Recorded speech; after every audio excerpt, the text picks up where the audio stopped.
You know what? I love owning video game consoles. How big and bulky they are, the different games they have, the look, the design of them, and best of all of them are good. Well, that one isn't that good. That one's alright, I guess. That one's horrible! Wait, I changed my mind! Video game consoles are probably the best thing about video game collecting. If the console is good, the company grows a high ego. If it fails, it humbles the company real quick. But the best thing about collecting consoles is the variety. You can buy the popular ones like the NES, SNES, Genesis, and more. You can buy the obscure goldies like the Vectrex Master System, maybe even the Atari Jaguar if you're that type of person, or the garbage heap. Today, I'm going to talk about the failed video game consoles that deserve to stay irrelevant. Some of these are failed consoles by big companies like Atari and Sega. Some of these are consoles from people just trying to get rich quick. So, I'm going to talk about the history and the reason why these consoles failed in the first place. The Amiga CD32 was a console made by Commodore in 1993. This console is a part of the brand lineup of Amiga computers, like the Amiga 1000, Amiga 500, Amiga 2000, etc. The console was listed for an extremely high $400. Dang! You could buy a St. Tropez back to the wall concealed tank toilet bowl bundle glossy white for that much. And speaking of toilet, the games for this console were poorly made and reviewed. $400 price tag, and only being released in Europe because debt Commodore had to pay in the States. There's no wonder why this console only sold hardly 100,000 units, while the Super Nintendo, Sega Genesis, and PlayStation 2 years later selling over 180 million copies combined. This was such a blow to Commodore, it bankrupted the company in only 7 months after its release. The 3DO was a console conceived by EA but produced by Panasonic and other companies in 1993. The console was advertised as the more mature console of its generation, stating, "If you're not playing on a 3DO system,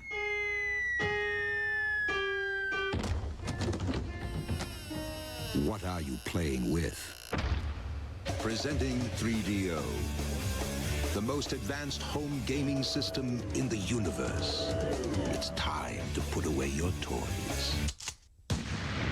3DO from Panasonic, Gold Star, and Creative Labs. A new low price and free games. But failed to catch on despite its attempts. The idea of the console was supposed to be a CD-based console that could be made by different third parties. The console was released by Panasonic, Gold Star, Samsung, AT&T, and Creative Labs. Unlike the CD32, this was released in all regions and made in the same year. The console only had 200 games like the N64, which were also ported on the other consoles later like the PS1 and N64. Many of the third-party support on the 3DO was just ports of other games on other consoles at the time, like Gex, but have been said to not be as good as the other consoles' ports, so I don't know what to think of that. Many of the exclusive games on the 3DO were poorly received or weren't as good as the other companies' offerings, like Crash and Burn. The console sold around 2 million units for it being $700, which is pretty good, but not as good as the other consoles at the time, so was seen as a flop. Try asking that to your parents, though. They'll probably poke you in the eyes like the Three Stooges. The CDI was a console made by Phillips in 1990 with a collaboration with Nintendo later down the line. The CDI was meant as a console that could do everything. It could play CD discs, which were made by Phillips and Sony. We'll get back to Sony. It could play CD movies, which were like a way worse version of watching movies than VHS. And it did not last long because DVD was made right after it. And could tell the time, which, like the original Xbox, the clock battery would always burst, and now it's become a problem with many CDIs. But anyway, the main seller of this console was its video games.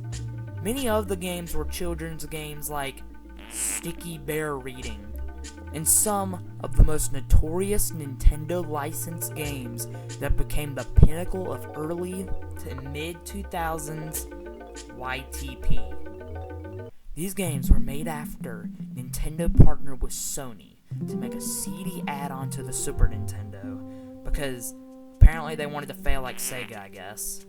But the deal went through, and Sony made a successor to Nintendo out of sheer spite of being declined. The deal went to Phillips, where it was scrapped, and Phillips was given permission to make Nintendo games on their console, the CDI. These games are Hotel Mario, Legend of Zelda, Adventure, Wanda Gamelon, and Link, the Faces of Evil. And you can get these games too for only... Yeah, because the console only sold 500,000 copies, even though it lasted 8 years.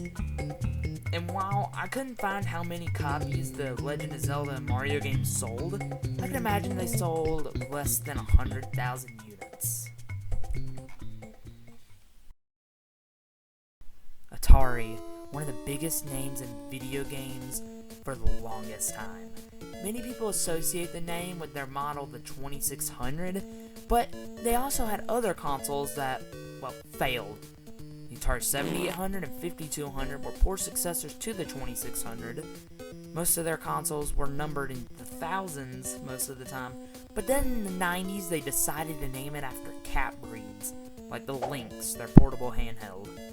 The unreleased Panther, which was also another one that never saw the light of day, which became, what we're talking about, the Jaguar. The Jaguar was supposed to be a 32-bit console called the Panther, like I was talking about earlier, but after some complex math and coding happened and something about the 32-bit processors and something like that, it somehow ended up being 64-bit. Since this was the first 64-bit console of its time, being made in the 16-bit era, it stood out, with ads saying, "Do the math," as a way to capitalize on its bit count. At the time, bits were extremely useful for marketing since people would take that into consideration about which console was better. For most people, if bits were higher, it was better. But when the Jaguar hit, many people realized bits were not everything and became Atari's last ever console.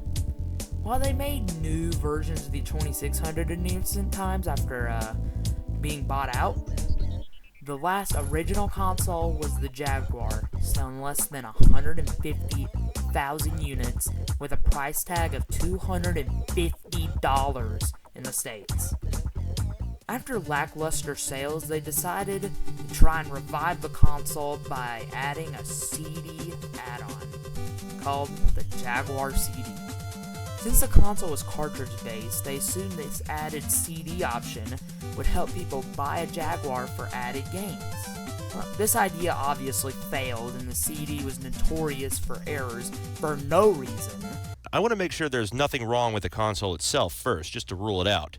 So I plug in a game, push the power button, the Jaguar logo comes careening towards me in the foreground, and after a particularly hilarious startup sequence, I'm playing some Tempest 2000. Whoa! So now I know there's nothing wrong with the console itself. Time to move on to the CD unit. So I plug it in, hook up the additional 47 cables that came with it, push the power button, the logo comes careening towards me in the foreground, snarls, and the red screen of death indicating a connection problem. So, the first thing I did was deep clean every single contact point on both the console and the CD unit. I turned it on, red screen. Then I went back and made physical adjustments to every contact point in both the console and CD unit so it'd make a more solid connection. Turned it on, red screen. Finally, I just said directly wired those together, completely bypassing any and all cartridge ports and ruling out the remote chance of there ever being any kind of connection issue between the two systems. I turned it on and guess what? Red screen! So at this point, I pretty much just gave up and shipped everything back to him, along with a Pong machine, which pretty much just says, "I'm sorry, man." The controller was like the Intellivision and 5200 controller with a list of buttons which you can put pads over, which have not aged well. The games are also hard to make for its complicated 64-bit engine, which was powered by two 32-bit processors, which made most games close to 16 bits or unreasonably blocky or polygonal, like Cybermorph. The Virtual Boy was a quote-unquote handheld system as a way to cover the long wait times the N64 had.